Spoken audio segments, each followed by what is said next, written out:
What happens when one of Britain's most respected actresses sits down for what should be a simple chat about her latest film? It only took 37 seconds for Coleen Nolan to destroy her own reputation with the most shocking comment ever heard on daytime television. The Loose Women studio buzzed with its usual energy that Tuesday afternoon.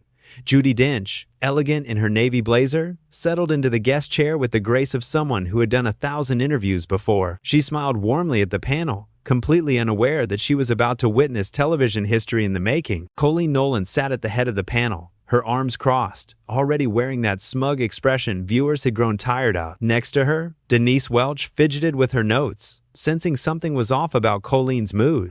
Ruth Langsford kept glancing between them, while Kay Adams tried to maintain her professional smile despite the tension crackling in the air. "So Judi," Coleen began, her voice dripping with false sweetness, "another film at your age. Don't you think it's time to step aside and let younger actresses have their moment?" The studio fell silent. Even the cameraman stopped moving. Judi's eyebrows raised slightly, but she maintained her composure with the dignity of a true professional. "I beg your pardon?" Judi asked, her voice calm but with a steel edge that made everyone lean forward. Denise Welch immediately jumped in, her face flushed with embarrassment. "What Coleen means is—" "No, Denise," Coleen interrupted, holding up her hand like she was stopping traffic.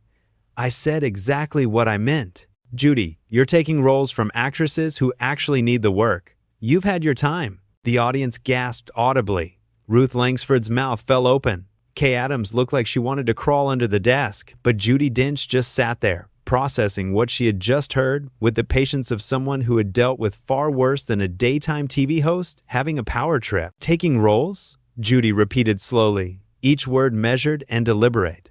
"I was offered this role by the director.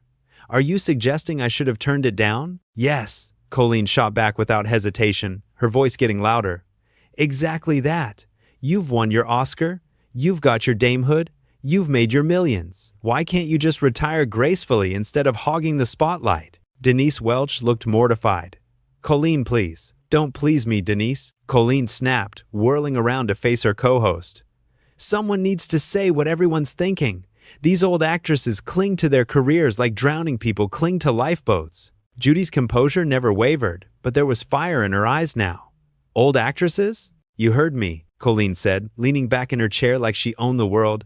"You're 70-something years old, Judi. When I'm your age, I hope I have the sense to know when my time is up." The silence that followed was deafening. Ruth Langsford looked physically sick. Kay Adams was shaking her head in disbelief.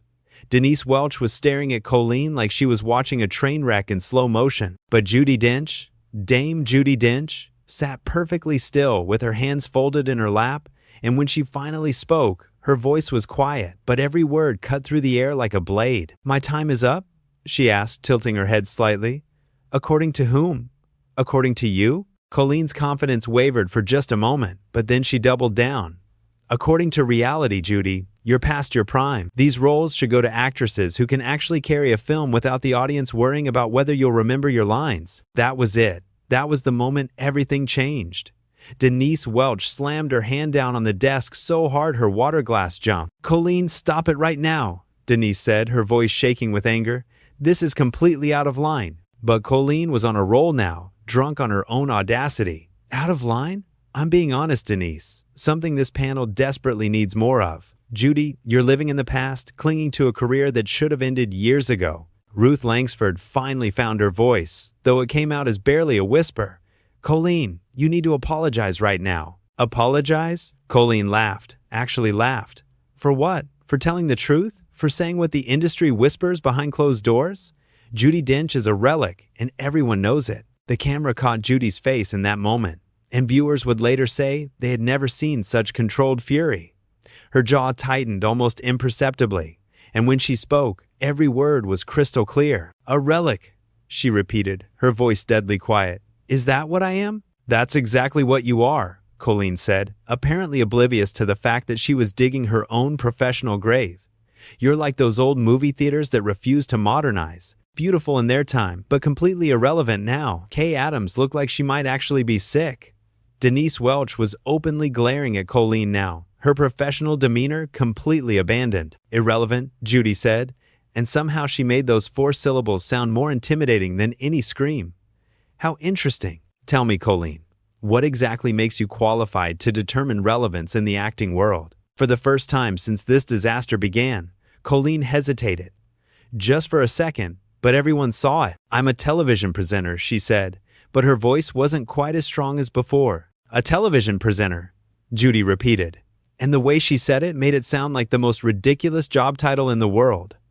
And how long have you been acting professionally? I don't need to be an actress to recognize when someone's career is over, Coleen snapped, but there was defensiveness creeping into her voice now. Don't you? Judi asked, leaning forward slightly. How fascinating. So you believe your expertise in morning television gossip qualifies you to advise Oscar winners on their career choices? Ruth Langsford tried desperately to salvage the situation. Perhaps we should move on to. No, Judi said firmly, never taking her eyes off Coleen. I think we should explore this further. Please, Coleen, enlighten me about your vast experience in the film industry. Coleen's face was getting red now, and not from embarrassment, from anger. She was realizing that her victim was fighting back, and she didn't like it one bit. My experience isn't the point, she said through gritted teeth. The point is that you're taking opportunities from younger actresses who deserve them more. Deserve them more, Judi repeated thoughtfully. Based on what criteria? Their youth? Their inexperience? Their lack of training, perhaps? Based on the fact that they have their whole careers ahead of them. Coleen shot back. While you should be at home, enjoying your retirement like a normal person your age? And there it was, the line that would end Coleen Nolan's credibility forever. Even she seemed to realize she had gone too far. Because the studio fell so quiet, you could hear the air conditioning humming. Judi Dench sat in that silence for a long moment, and when she finally spoke, her voice was softer than before, but somehow more terrifying. A normal person my age? Judi said slowly, each word dripping with ice.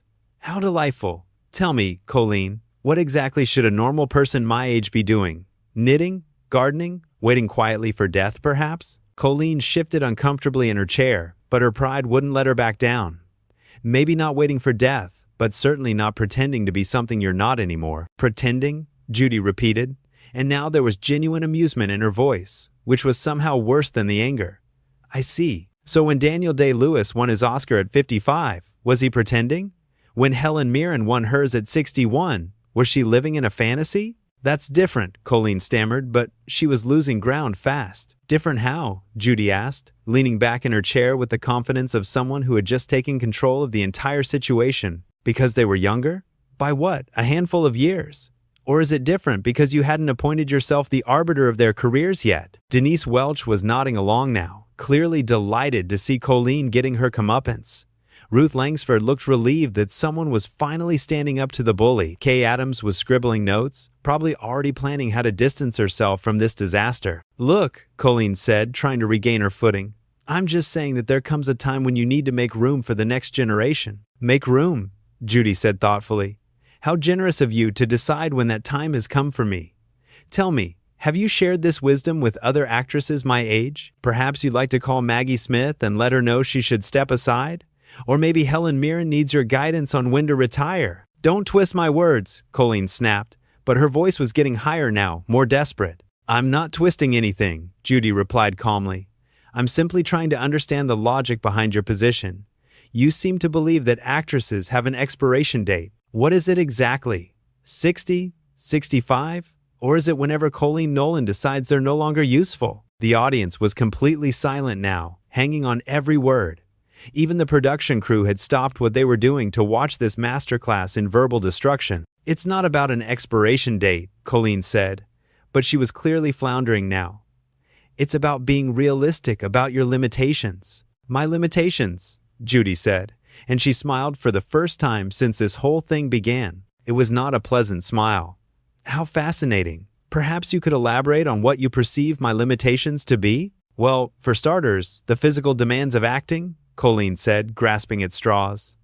Action scenes, long days on set, the stamina required. The stamina required, Judi repeated, and now she was genuinely enjoying herself.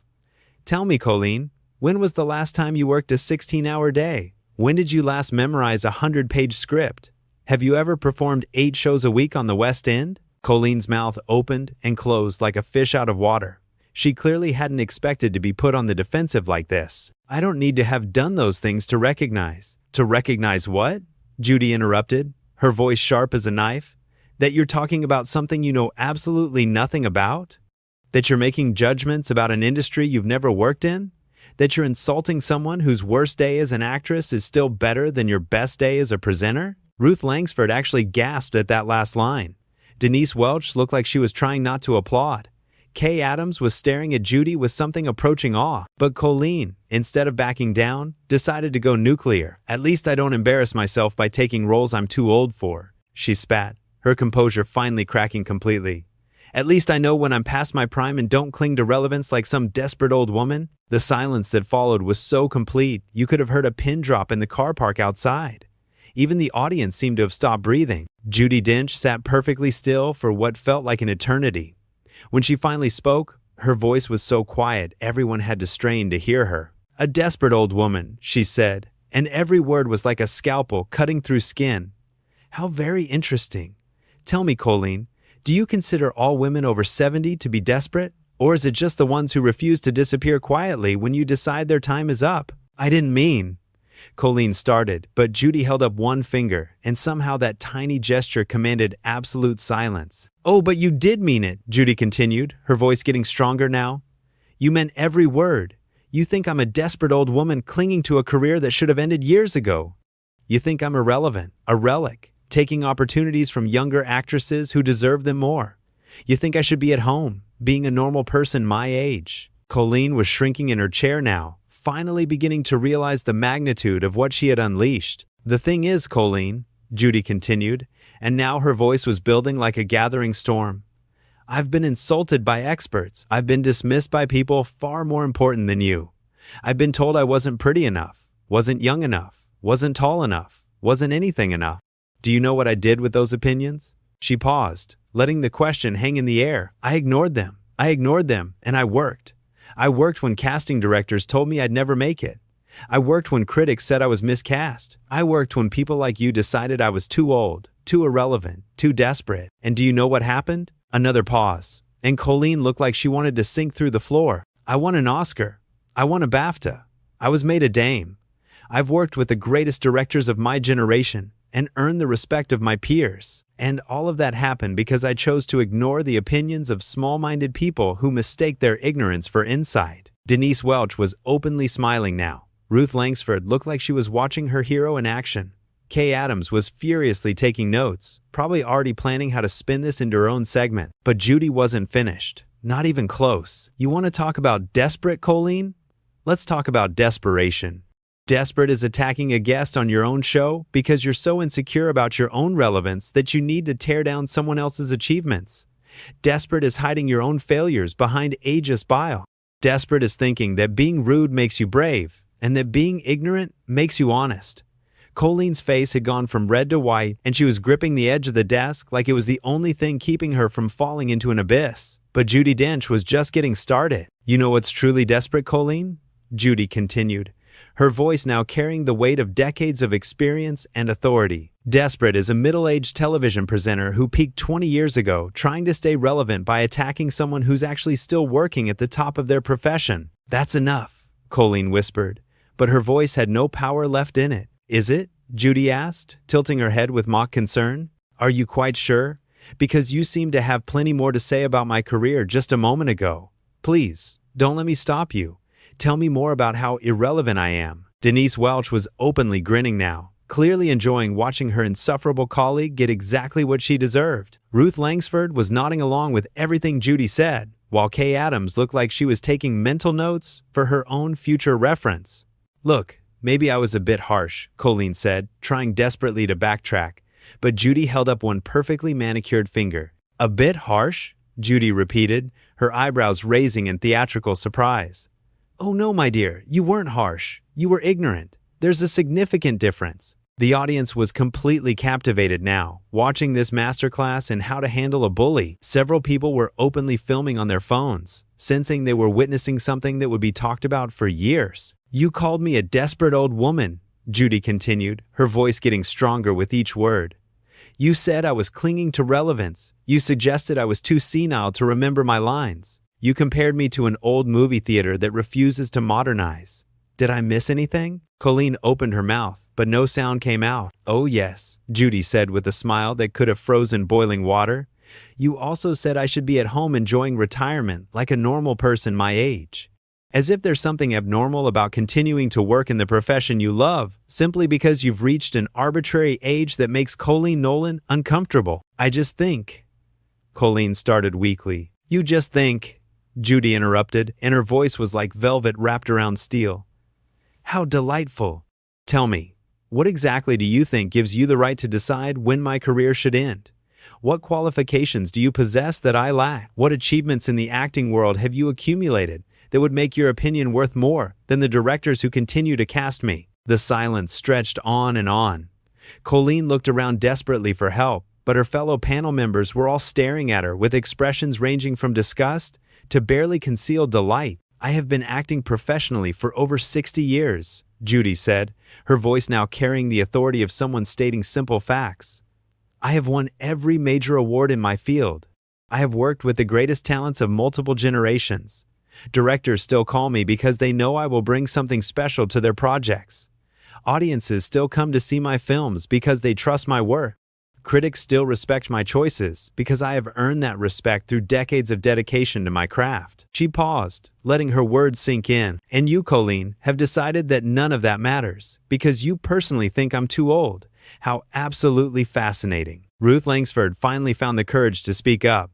Judi, I am so sorry about this. Coleen's views don't represent this show or any of the rest of us. Oh, but they do represent something, Judi said, never taking her eyes off Coleen. They represent the kind of casual ageism that's become so normalized in our society that people like Coleen feel comfortable spouting it on national television without a second thought. Denise Welch nodded vigorously. You're absolutely right, Judi. This is completely unacceptable. Unacceptable, Judi agreed, but also quite revealing. You see, Coleen, when someone attacks another person's age and experience as negatives, it tells us far more about the attacker than it does about their target. Coleen was shrinking visibly in her chair now, looking like she wanted to disappear entirely. It tells us that they're threatened by competence, Judi continued relentlessly.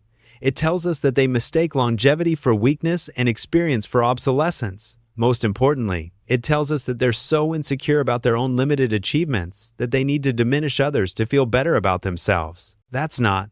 Coleen tried to protest, but her voice was barely audible. Isn't it? Judi asked with devastating precision. Then please, enlighten us. What exactly motivated you to spend the last 15 minutes telling a dame of the British Empire that she's too old and irrelevant to continue working? What possible justification could you have for such breathtaking rudeness? The camera zoomed in on Coleen's face, capturing every moment of her complete humiliation. Her mouth opened and closed several times, but no words came out. I'm waiting, Judi said with the patience of a teacher dealing with a particularly slow student. Finally, Coleen managed to whisper, I was just giving my opinion. Your opinion? Judi repeated thoughtfully. How generous of you to share it. Tell me, do you often give your opinion about subjects you know nothing about? Or is acting the only profession you feel qualified to critique, despite having zero experience in it? Kay Adams tried to jump in to save her colleague. Perhaps we could move on to discussing your new film, Judi. Oh, but I'm having such a wonderful time discussing Coleen's opinions, Judi said with mock enthusiasm. It's so rare to encounter someone so confident in their ignorance. It's almost refreshing in its complete lack of self-awareness. The audience was hanging on every word now, sensing they were witnessing something truly spectacular. Even the production crew had abandoned any pretense of working, all eyes glued to the unfolding destruction of Coleen Nolan's credibility. You know what the truly tragic part is, Coleen? Judi said, her voice softening slightly as if she actually felt sorry for her tormentor. You had the opportunity to interview someone who has worked with some of the greatest talents in the history of cinema. You could have asked about my experiences with directors like John Madden or Sam Mendes. You could have explored what it's like to work alongside actors like Daniel Craig or Leonardo DiCaprio. You could have discussed the craft of acting, the challenges of different roles, or the evolution of the industry over the decades. She paused, letting the weight of missed opportunities settle over everyone. Instead, you chose to waste everyone's time with your petty prejudices and amateur psychology. You turned what should have been an interesting conversation into a display of your own limitation. How very sad for you. Ruth Langsford was staring at Coleen with undisguised disgust now. Denise Welch looked like she was trying not to applaud. Kay Adams was furiously scribbling notes, probably already planning her own damage control strategy. But Judi Dench wasn't quite finished delivering her masterpiece of verbal destruction. "I want to thank you, Coleen," she said, her voice dripping with false sincerity. "You've provided a perfect example of why experience matters in any profession. You've demonstrated beautifully why knowledge and preparation are essential before opening one's mouth. And you've shown everyone watching exactly what desperate actually looks like." She stood up gracefully, smoothing down her blazer with the composure of someone who had just won the most important battle of the day. "I think I'll leave now," she said with dignity and tact, "not because you've managed to hurt or intimidate me, but because I have better things to do than waste any more time on someone who mistakes ignorance for insight and rudeness for honesty." As she walked toward the exit, she paused and turned back to face the panel one last time. "Oh, and Coleen," she said sweetly, "the next time you feel compelled to share your opinions about someone else's career, you might want to make sure you've actually achieved something worth talking about first." Just a friendly suggestion from one professional to another. And with that, Dame Judi Dench walked off the set, leaving behind a stunned studio, a humiliated host, and television history that would be replayed for decades to come. The camera caught Coleen's face in the final moment, showing a woman who had just learned the hardest lesson of her career. Never underestimate your opponent, especially when they've earned the right to be called a legend.